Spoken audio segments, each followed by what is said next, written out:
Good morning, ladies and gentlemen. My name is Giles Omezi, Director of Latrite and Strata DB.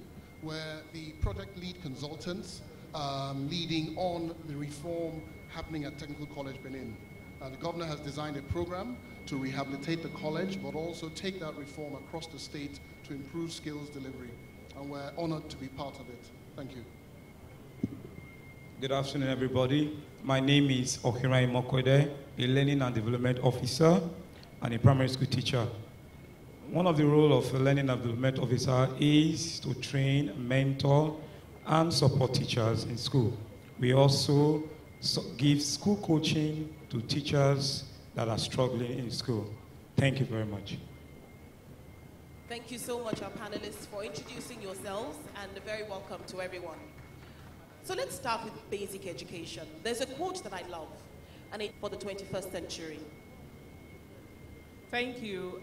Edo Best is really the vision of our governor, His Excellency Governor Obaseki. This has been something, education has been a big part of its vision for development in 2 days from that workshop. But at the workshop, we got to know more. Mr. Governor talked about if he had 100 naira, that he would spend 40 on basic education. In all honesty, I was one of those that was a bit skeptical initially, because I thought if we are going to be talking about leapfrogging the economic base of Edo State, why focusing on basic? Why not start at the top, tertiary, in terms of building a knowledge economy?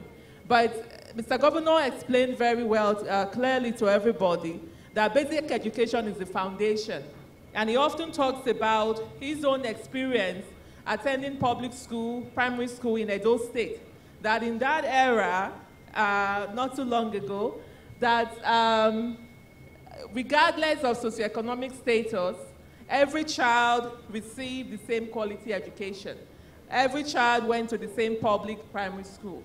And so we want to return back to that era. And that's why the word that he uses, that we use, when we talk about revamping basic education, is actually reenactment. So we're going back to what worked in the past, taking from what worked in the past, and then sort of modernizing it to inculcate new pedagogies, new ways of doing things. So I could go on and on about this. I'm aware of time, so I'm just going to very quickly talk about Edo Best. The Edo Best has 5 pillars to sort of really cover the broad spectrum of basic education in our state. The first pillar has to do with governance and institutional strengthening. Mr. Governor alluded to that in his speech earlier, so I'm not going to repeat all of them. So we go from governance to teacher professional development and quality assurance to curriculum and learning outcomes, because ultimately the goal for Edo Best is that our children are in school and that they are learning. Pillar 4 deals with community engagement, and the final pillar deals with infrastructure and school facilities. So in terms of infrastructure and school facilities, I know this is where we get a lot of flack that we are not doing anything, but part of improving or part of progressing, it's not doing the same thing over and over and over again when you know it hasn't worked. So Governor Obaseki has told us or given us the instruction that we cannot just go and start building the hardware, which is the school. We need to also focus on the software. We need to focus on training our teachers. We need to focus on the fact that our community have a strong sense of ownership and stakeholdership in what is happening in our primary schools. The previous administration did a lot of work and spent so much money, billions of naira, renovating and constructing schools. If you go across Edo State now, across the broad spectrum of our schools, you find that a good number of our schools have been vandalized and the items stolen. Some of our schools have been so cannibalized, you go back and you weep, because we have to literally start from scratch. So within this environment, we cannot just go in and start rebuilding again. We have to first of all understand the root cause of the problem. Why are people able to go into our schools and vandalize them? Why is nobody doing anything? And so we've started with that by including Pillar 4 in the Edo Best schema. So community engagement is key. As part of this effort, we've trained to date about 250 social mobilization officers. These were individuals that were formerly classroom teachers. They went through a rigorous selection process and training to become social mobilization.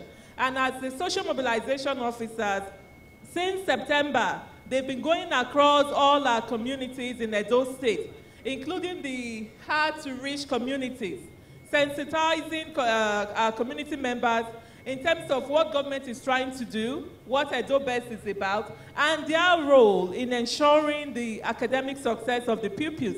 Our children have to come to school fed. They have to come to school ready, haven't done their homework the day before, and be ready to learn. And so far, we are seeing results. We have what we call the school-based. Community members on their own are the ones constituting themselves, selecting amongst them who wants to be on the school-based management committee. The key thing also is residents. We are asking that a lot of our SBMC members are residents in the community where the schools are located, so there's better synergy. So to date, so we're starting with the 612 Edo Best schools. By the end of next year, we hope to have rolled this out to all the 1,200 public primary schools in Edo State. So beginning next week, we are going to be training 12,240 SBMC members from across the 18 local government areas. And to date, our social mobilization officers have spent more than 20,000 hours going from community to community. The number is higher than that, but I want to be conservative until we are finished computing. And then academic session, over 800,000 textbooks, 5 per pupil, have been distributed and are still being distributed. So in a short amount of time, we've been able to accomplish so much, really because of the push and leadership and political will of Mr. Governor. Where we are now, we've trained 7,000 teachers. The next phase is now training, educating the 150,000 pupils. And so coming up in December, I'm sure some of you in this room, we are going to be reaching out to you as critical stakeholders. We are organizing a consultative forum on pupil learning. We want to understand what the needs of our pupils are, and then determine, set a baseline data, so know how many of our pupils can read and write at the correct grade level. So once we have been able to determine the percentage of kids who are not able to read and write, then we know exactly what the targets are. Some issues that have been happening in the teaching profession, which many persons have mentioned. But in April, I volunteered to be trained, and I was trained as an Edo Best teacher. I taught in an Edo Best school. The training has helped me to transition to a field officer now. An Edo Best teacher has his teaching lesson notes digitized. His lesson notes are uploaded in his teacher computer. This is a sample of a teacher computer. And this enables the Edo Best teacher to be able to teach his children effectively and ensure that he's able to motivate all the pupils in his class to work and behave very well. Also, he uses all these trainings he has gotten as an Edo Best teacher to motivate the pupils choosing strive points, the character board, chairs, and energizers. The difference between the strive points and the energizers is that the character board seeks to motivate the individual pupil, while the strive point motivates the role of pupils in class. Also, the energizers and the chairs also motivate the pupils to behave and work very hard. Permit me to just model quickly an example of a chair.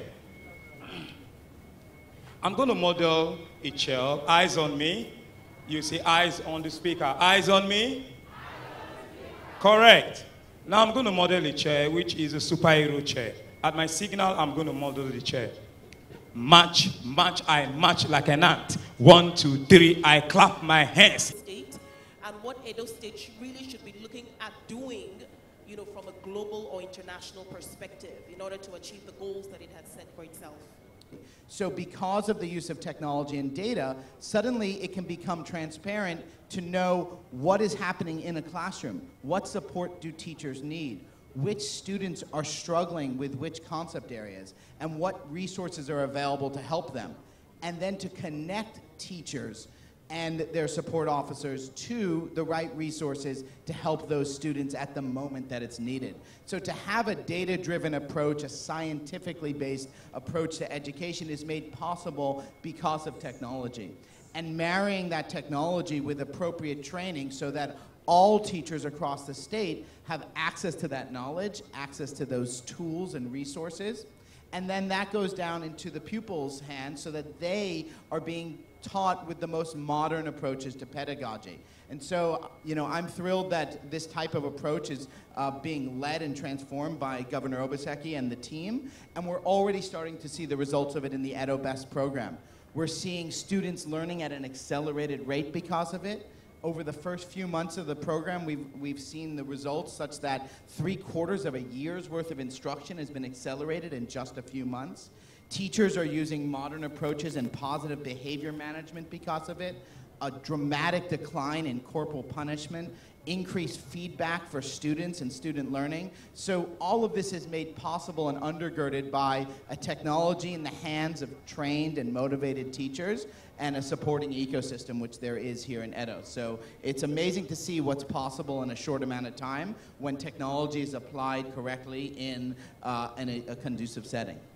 Thank you very much for that. Indeed, the role of tech. But then, when the Obasanjo government came into power, he met consultants who advised him on the need to make teacher training more attractive. This was done through the UPE program, and many had to rush into the program. And today, we are all living witnesses to the results. And so what we need to do is to make technical and vocational education more attractive. How do we do that? People have wrong perception, but we need reorientation. And that reorientation cannot be done by the governor single-handedly or the governor and his team.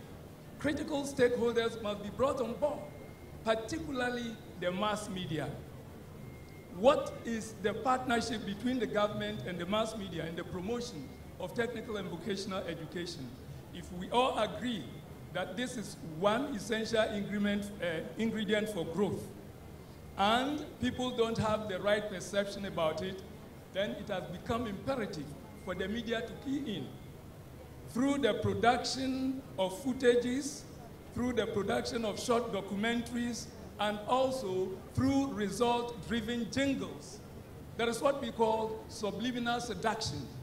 By the time people continue to hear something, sensitizing them, mobilizing them on a particular thing, and they know that it is true, before you know it, they will key in. And so the mass media has to come in here. Similarly, critical stakeholders that are here added all ought to be brought on board